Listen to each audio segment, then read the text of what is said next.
Alright, hello everyone. Today I'm going to take you on a little history journey from the election of 1860 all the way to Fort Sumter or secession. So before we dive exactly into the election of 1860, I want to revisit the election of 1856. So in 1856 there were three major political parties: the Democrats, the Republicans, and the American Party, also known as the Know Nothing Party. The Democrats managed to be a little split in between the North and the Southern Democrats, who both had different views on how slavery should be acknowledged and how it should be treated. The Republicans consolidated their strength in the North and were virtually unrepresented in the South, and the Know Nothing Party was virtually more relevant because of its anti-immigrant ideals and because it didn't really want that immigrant presence in the United States. So in 1856 there were three presidential candidates: James Buchanan, John C. Fremont, and Millard Fillmore. Buchanan won and managed to avoid acknowledging or even saying anything about slavery. And so you might be wondering, why is this election important connects to the election of 1860? And that's because after 1856, the Know Nothing Party kind of disappeared, and the Republicans managed to take on a fast pace since they were new and upcoming and kind of had this fresh start to them that appealed to many younger voters.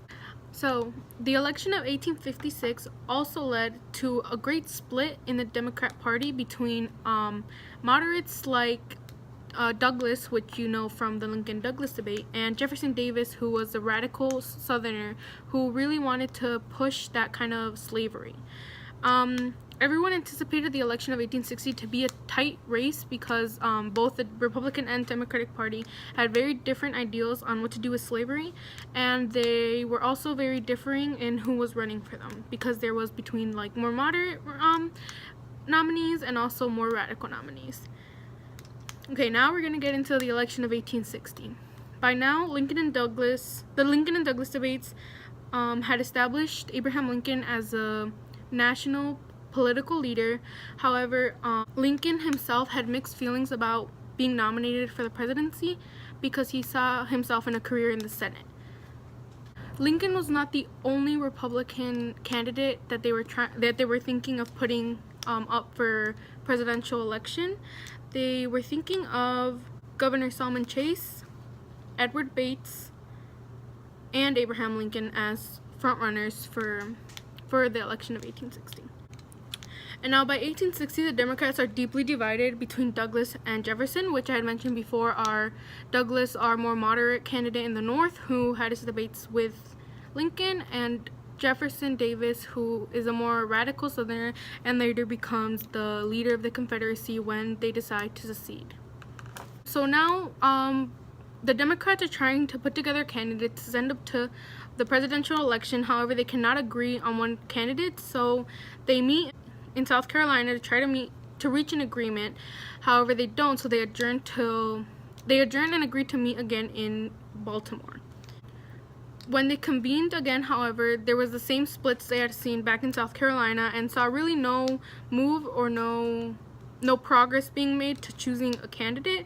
So 1/3 of the delegates walked out of that convention, and it kind of just stayed like that. And during the presidential election, there was really two races going on, one in the North and one in the South during 1860, because it was more in the North, Lincoln versus Douglas, and then in the South it was candidates from the Whigs, candidates from the Democrats, and some Republicans. However, Republicans weren't really welcomed in the South because they thought they would go in and kind of try to get rid of that slavery institution that the South really tried to hold on to.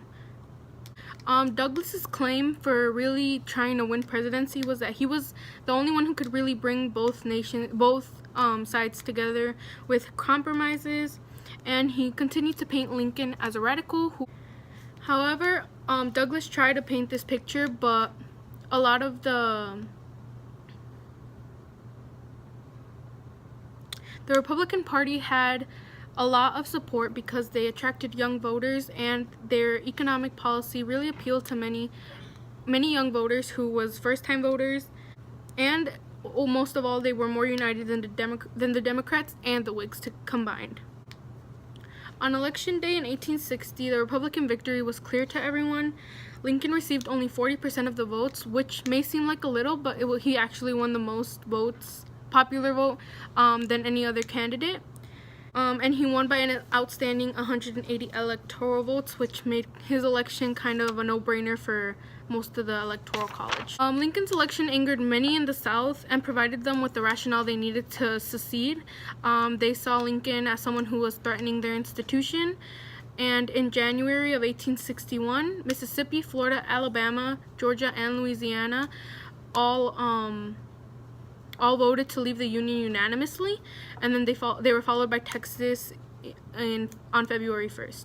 So pretty much by now, the South was feeling the threat, and they thought it was necessary to secede, and many of these states did so, or they voted to at least, and they weren't really allowed to secede yet because they didn't have that kind of support that they needed, and they didn't have a government in place yet or any really rules to allow this to happen. At this point, the South knew what they were going to do, but Senator John Crittenden proposed a compromise to kind of bring back that Missouri Compromise and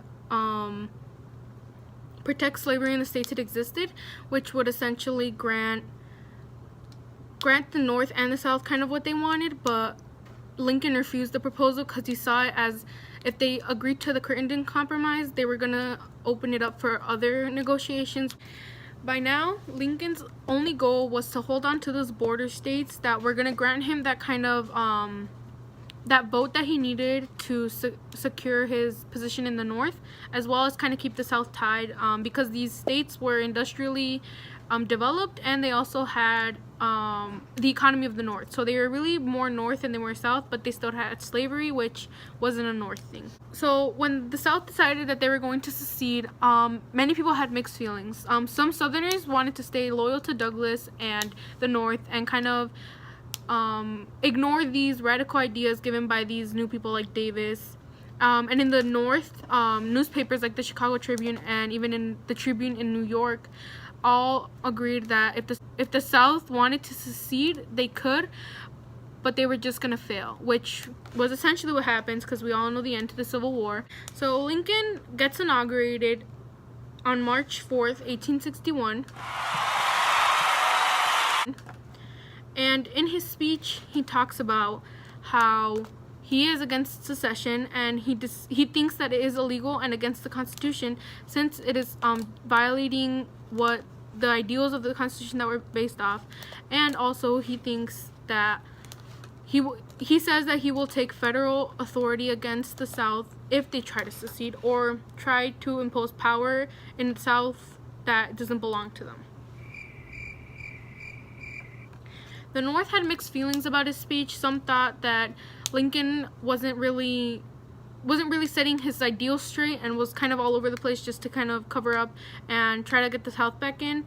And in the South, they viewed this as a radical attack on themselves, and they felt it necessary to secede and take action for what they thought was right, which was protecting the institution of slavery.